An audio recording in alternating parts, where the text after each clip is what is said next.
নিরাপদ দাম্পত্য জীবনের প্রয়োজনে বিবাহপূর্ব মেডিকেল পরীক্ষা বাধ্যতামূলক করে আইন করতে যাচ্ছে ওমান সরকার। 2026 সাল থেকে বিষয়টি বাধ্যতামূলক হচ্ছে।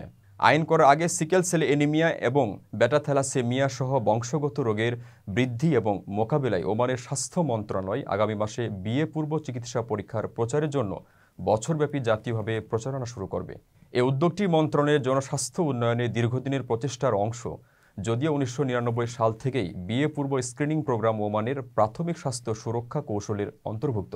তবে এই প্রোগ্রামে মানুষের আগ্রহ বেশ কম, অথচ পরিসংখ্যান বলছে বিশ্বে প্রায় 7% শিশু বংশগত রক্ত সম্পর্কিত রোগ নিয়ে জন্মগ্রহণ করলেও ওমানে এই হার 9 থেকে 10%। এজন্য ওমানে রক্ত সম্পর্কিত বিবাহ প্রচলনের বিষয়টিকে কারণ বলে মনে করা হয়।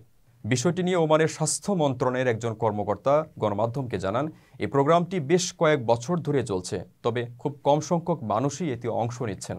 অথচ বিশ্বের গড়ের চেয়ে ওমানে বংশগত রোগের উচ্চ প্রাদুর্ভাব রয়েছে। তিনি জানান, বছরব্যাপী এবারের প্রচারণার লক্ষ্য হল বিয়ে পূর্ব চিকিৎসা পরীক্ষার গুরুত্ব সম্পর্কে সচেতনতা বৃদ্ধি করা এবং ব্যাপক অংশগ্রহণে উৎসাহিত করা। অন্যান্য দেশের মতো ওমানেও বিয়ের আগে স্বাস্থ্য পরীক্ষা করিয়েছেন এরকম স্বামী স্ত্রীর সংখ্যা হাতে গোনা। এ সম্পর্কে প্রচলিত মেডিকেল প্রোগ্রাম নিয়ে অনেকেই ওয়াকিবহাল নন।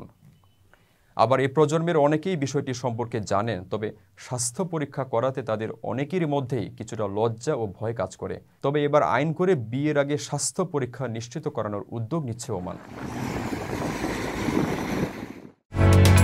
ওমানের সেরা রেট দিচ্ছে বাংলাদেশি প্রতিষ্ঠান গালফ এক্সচেঞ্জ। প্রিয়জনকে টাকা পাঠাতে আজই আসুন আমাদের যে কোনো ব্রাঞ্চে অথবা কল করুন স্ক্রিনে দেয়া নাম্বারে। গালফ এক্সচেঞ্জ, বাংলাদেশিদের প্রিয় এক্সচেঞ্জ।